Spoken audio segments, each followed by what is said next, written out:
Tonight on News 3 at 10, a little snow, a little freezing rain, a little bit of everything, and it's making a messy commute in some spots. And the government shutdown continues in Washington, D.C., how it's impacting federal employees across the country, including right here in Wisconsin. This is News 3 at 10. Good evening and thanks for watching News 3 at 10. I'm Amanda Quintana. We've been getting a mix of winter weather through the past 24 hours. Let's turn it over to Dave Caulfield, who is outside with your first alert forecast. Well, Amanda, Madison picked up about an inch of snow yesterday, and today we've had some freezing rain being reported across the area and also some flurries, but they have been coming to an end over the past hour or so.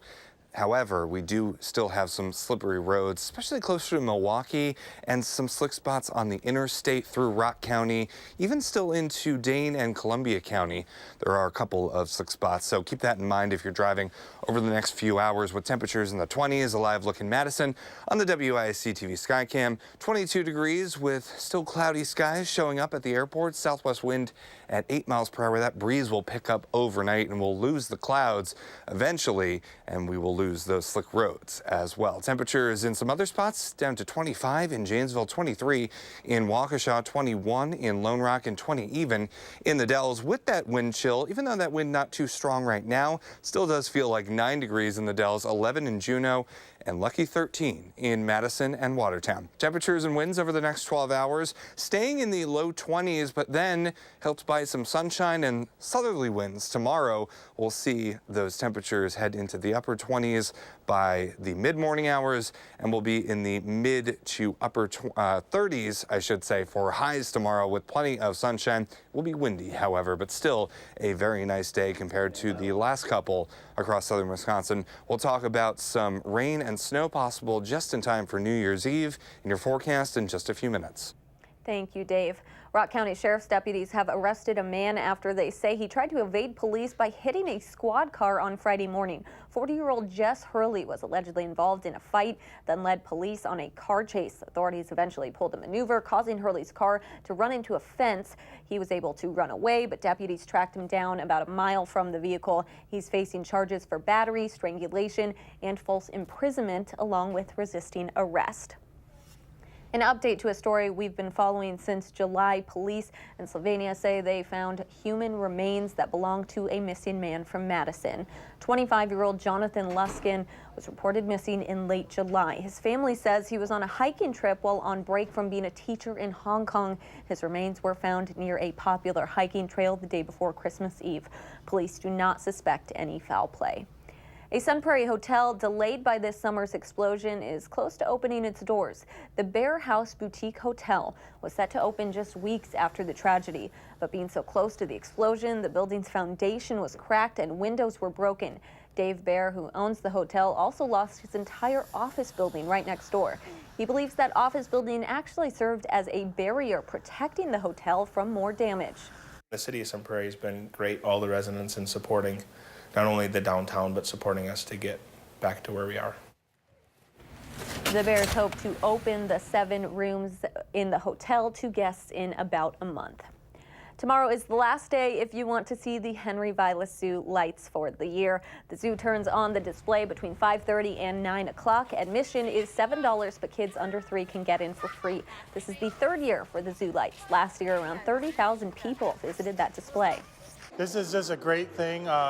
Being that during the wintertime, typically the zoo is a kind of slow place. The last 3 years, this has really brought a lot of people to the zoo and realized that the zoo is open year-round. Madison Zoo is located on Randall Avenue. Again, tomorrow is the last day to check out this year's display. We've entered the 2nd week of the partial government shutdown, and more agencies have announced they are cutting back on services or closing altogether until Congress and the president can agree on a way to fund the government. At the heart of the debate is a proposed wall on the southern border. Nicole Killian is at the White House with the latest. Homeland Security Secretary Kirstjen Nielsen toured overcrowded detention centers in El Paso and Arizona over the weekend, where the federal government is holding migrant families. No photographers were allowed to follow her. She's called for more thorough initial health screenings for migrants, as well as secondary screenings for every child following the deaths of 2 Guatemalan children this month. Texas Congresswoman Sheila Jackson Lee will head the Homeland Security Committee to investigate those deaths in January when Democrats take control of the House. The policies of the present administration does not answer the humanitarian crisis. I know that America is better than this. Saturday, President Trump tweeted, "Any deaths of children or others at the border are strictly the fault of the Democrats and their pathetic immigration policies that allow people to make the long trek thinking they can enter our country illegally." The president is pledging to keep the federal government partially closed until Congress agrees to have U.S. taxpayers help fund a border wall. Friday, the president threatened to close the entire southern border. The president is here at the White House, having canceled his annual New Year's Eve party at his private Florida club. He agreed to lower his demand for a full $5 billion to build a border wall, but Democrats say the new number, $2.5 billion, is still unacceptable. Meantime, the Environmental Protection Agency began furloughing workers Friday night, and the Smithsonian Institution, which runs 19 museums and the National Zoo, will close all locations after the new year. The shutdown is forcing hundreds of thousands of federal workers to stay home or work without pay. In Washington, Nicole Killian for WISC News 3. House Democrats have pledged to introduce legislation to reopen the government when they take control on January 3rd. One person is dead following a fire at a high-rise garage in Chicago. Investigators say the man who died and 4 people who were seriously hurt were on the roof and became trapped by the flames. All the people affected were workers for a roofing company that were working on a rooftop elevator. It's still unclear what caused that fire, but it was out in 15 minutes. There's a new charge popping up on some restaurant bills in Chicago. It's called the health insurance surcharge and will be around 4%. Basically, some restaurants are passing the cost of insurance for employees directly to customers. That goes to pay half of the health insurance premiums for the restaurant's workers and increase wages for the kitchen staff. Some owners say it's a way to be transparent about where money is going instead of just raising the prices. With just two more days left of 2018, it's time to think of a resolution. The most popular usually involves weight loss, and a new program in Janesville wants to help you reach your goal and stay healthy, all for free. That's coming up.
Welcome back. A Willie Street alternative print shop is going out of business today. The 37-year-old business was a key part of Madison's progressive movements through the decades. Our Chris Lundberg takes us inside. There's history on the windows of the Lakeside Printing Cooperative, and it's a little taste of what the business will leave behind when it closes its doors for good later today. The pictures on the walls in Lakeside Printing Cooperative tell 1,000 words. Newquatch, the Madison Peace Network, Peace Church groups. That's not saying much, seeing as at this business, each pamphlet, page, and picture could tell their own stories. Working with nonprofits and progressives, in the city and surrounding areas, it's been great. Tales of fighting for change. I'm just like a tool that's been used in the long struggle. But on this day, today is our last day. The story of this print shop is fading away like an old photograph. It's all the nostalgia that's coming out now. We've been in this particular space for 27 years. I think I'll dream about it, According to former cooperative member Norman Stockwell, what this place meant to the community won't be lost. The most important impact of Lakeside is as an example that you can have a business that is part of a movement, that it's not just, people coming in and getting stuff printed and then leaving. The people in the print shop themselves are part of the political movement. But something about Madison's alternative culture just isn't quite the same. It's important for us to sort of look at that in our culture and say, why is it that these alternative businesses are having such a hard time surviving? One thing Jerry Chernow is sure about, even though this story is over, the movement's tale will continue. Handing out flyers and putting up posters helps people get their message out, even nowadays. They're going to have to find other sources for printed materials because there aren't many of us progressive print shops left anymore. While the business officially closed its doors today, it will be holding a party to celebrate all its achievements next month. I'm Chris Lundberg, WISC News 3. Now that the business is closed, Chernow plans to go back to his old career of bookkeeping. A crowd favorite at the Alliant Energy Center this afternoon, the Harlem Globetrotters entertained a big crowd today as they took on their usual foes, the Washington Generals, with their goofy antics and bend the rules style basketball. They, of course, beat the Generals. They now move on to play the Generals again in Rockford. With the start of the new year, many of us are making resolutions to lose a pound or two. News 3's Adam Duxter tells us how a Rock County program is trying to help others do just that. Well, Amanda, normally someone would only go to the hospital when they're feeling sick and want to get better, but a new program at SSM St. Mary's in Janesville is trying to help people get healthy in a different way. The kitchen in SSM St. Mary's in Janesville is always cooking, preparing dishes that are good and good for you. A healthy practice, Megan Tim says, can be a challenge for some people in Rock County. Rock County is ranked at 32% of our adults are obese. So that's really a big number to me. Tim says that while millions of Americans are trying to lose weight in 2019, that it's not easy. Behavior change is hard. Changing your lifestyle and the habits that you may have formed around food or any sort of vice, if you will, you may have been picking up on these habits for over 20 years, and it's really hard to change those habits. That's why she's launching a new program designed to learn about food itself. How we perceive food, why we eat when we eat, how are we eating, are we emotionally eating or stress eating, and just paying attention a little bit more to what we're doing throughout the day when it comes to food. The 10 in 10 program was made to help people lose 10 pounds over the course of 10 weeks, which Tim says can be tough to do alone. So many people try to do this on their own, and I'm hoping that with the 10 in 10 program, the peer support helps bring everybody together and gives people the opportunity to be accountable and have that peer support moving forward. Tim says building these habits goes beyond just a simple resolution. I think the class is timely for those that are trying to create a resolution to lose weight in the new year. However, I find that the 10 in 10 program is not meant to be situational for this time of year specifically. It's meant to provide an opportunity for sustainable weight loss methods. The class will meet once a week on Mondays starting on January 7th, and registration is still open and free. Reporting in Janesville, Adam Duxter, WISC News 3. For more information on how to register, you can visit our website, Channel 3000. The police commissioner says there are no credible terrorism threats, but that hasn't stopped authorities from taking precautions. For the first time, surveillance drones will watch over the Times Square celebration. Kenneth Craig reports. People will be safe on Monday, and they should feel safe too. New York City leadership says thousands of police officers will be on patrol and more than 1,200 security cameras will be rolling as people flood Times Square to watch the ball drop. It's a New Year's tradition spanning more than a century. And earlier this week, workers finished installing the 12,000-pound ball's crystal paneling ahead of the big night. As in past years, Times Square will be protected by armed officers, K-9 units, bag searches, and trucks to block off access to normally busy New York streets. No big bags, no backpacks. Last year's festivities were on high alert because of an attempted terror attack just weeks earlier, when a pipe bomb partially detonated in one of New York's busiest transportation centers. Now, drones will join traditional aviation units to surveil Times Square from the sky. We haven't done that before, but that's going to give us a visual aid and a flexibility. New York Mayor Bill de Blasio stressed it's most important for revelers to stay vigilant. So that idea, if you see something, say something. Although we depend on the NYPD also depends on all of us. People do not need tickets to attend the New Year's Eve celebration in Times Square. Many will start lining up early Monday morning, hours before the celebration starts, to make sure that they have a spot. It always looks fun to be there, Dave, but then you look at how cold those people look.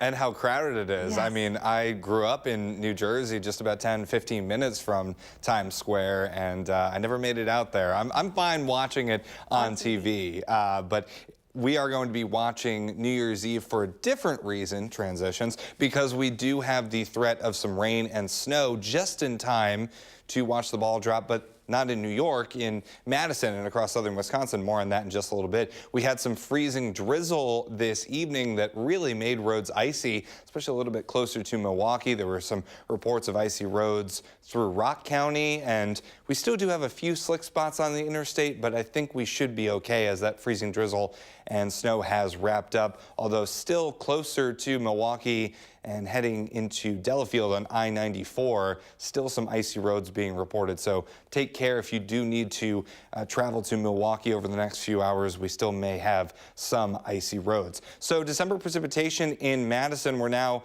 up to about 2 inches of snow, 1.63 inches of liquid equivalency.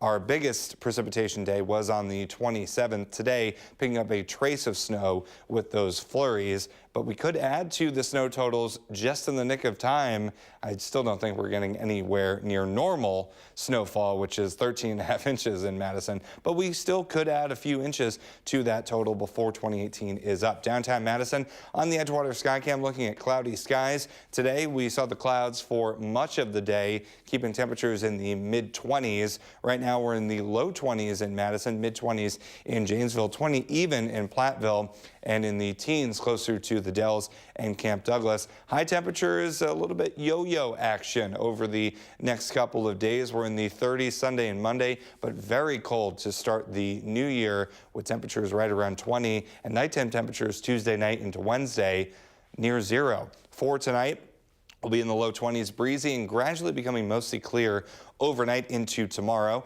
For tomorrow, mostly sunny, windy and milder with highs in the mid to upper 30s. So a much better day on the way for tomorrow because we get that sunshine back. Will be windy, but the winds will be out of the south, so helping to bring a little bit warmer air into southern Wisconsin. Then more changes on the way for Monday. The clouds come back, and then by the time we get into the afternoon, rain and snow, possibly even some freezing rain is possible. And as we head into the evening hours, I think things generally changing over to snow, but we could also see some freezing rain as we head into the nighttime hours of New Year's Eve, just in time to welcome in 2019. So right around party time, we could be dealing with some slick and slippery roads across southern Wisconsin. Our snow potential, this is preliminary, and we're getting changes on this because this is a tough system to pin down, but we could see a few more inches of snow fall before 2018 is over, and we could have some more slippery roads at that time as well. So watch the forecast very closely on Monday because we might need really to take care on the roadways at that time. We're cold to start 2019, a little bit more normal by Thursday and Friday with a couple of chances for flurries. But hopefully Monday's forecast is not too dicey for all those welcoming in the new year. Yeah, and hopefully all those Uber drivers that are picking up people are safe on the roads. That's very important. Amanda, you think of everything. I do. Thank you so much, Dave. Well, the Badgers men's team run into a buzzsaw in Bowling Green. That story coming up next in sports.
The Badger men's basketball team knew playing at Western Kentucky would be tough. Last year, the Hilltoppers almost beat the Badgers at the Kohl Center, but Wisconsin was bailed out by that charge call. Brad Davison took on an inbounds pass, remember?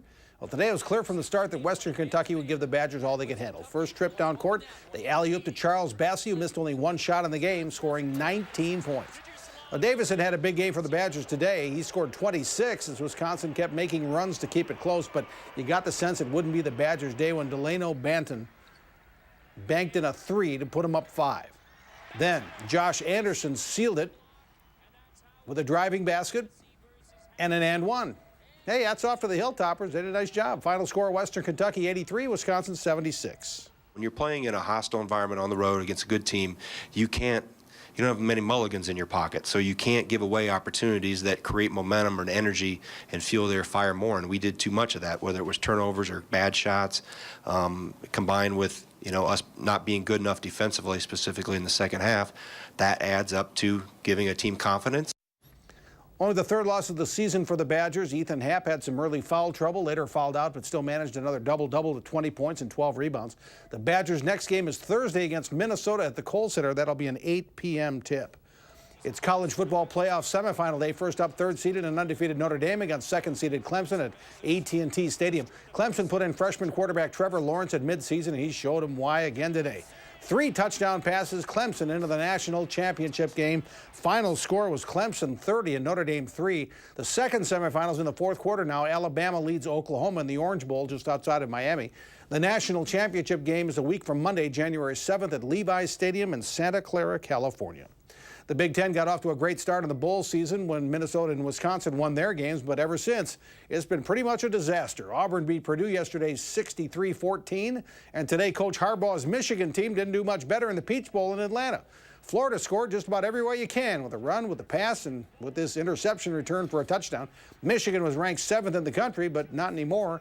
Final score, Florida 41, Michigan 15. At Madison Ice Arena tonight, it's the boys' final of the Culver's Cup. Kind of felt like the old Blue Line Club tournament in the 80s. Madison Memorial beat Madison West 5-1 for the title. It's the third time of the 10 years of the tournament the Spartan boys have won that varsity championship. Our next Prep Mania game of the week is a week from last Friday night. It's a dandy. Boys basketball, Madison La Follette, Madison East. You can watch it live on channel3000.com, 7:15 next Friday night. And the Bucks played the second game of their 6-game homestand against the Brooklyn Nets. The Nets' Jared Allen play of the day. He blocked Giannis at the Summit. Allen snuffed LeBron James the other night, and tonight he blocks Giannis, but he just kind of ticked him off, I guess. Giannis gets his revenge with a couple of dunks right after that. He gets a triple-double, 31 points, 10 rebounds, 10 assists. Bucks win again, 129-115 over Brooklyn. I'm tired, Amanda. I go home. If you could shut down someone like that, I feel like Giannis thought, I'm tired, I should go home, and he didn't. He sent him home after. He had the last laugh, didn't he? Yes. We'll be right back.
All right, we had a lot going on in the last 24 hours weather-wise. Yeah, and really not a lot showing up on radar, but the good news is, from what we can see, that freezing drizzle and snow has basically come to an end across southern Wisconsin. Still with some icy roads, though.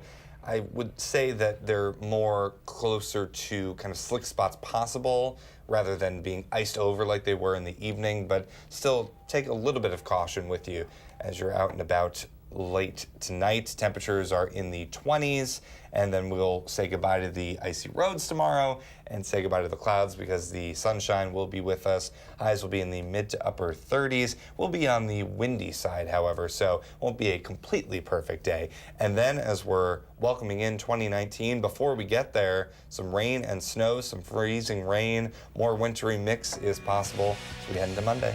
Okay. Thank you. Next to 2018. Yes. All right. Thanks for joining us. Have a great night. Download the new Channel 3000 app and get alerted on your mobile device the minute news breaks. Wherever you go, be the first to know with Channel 3000.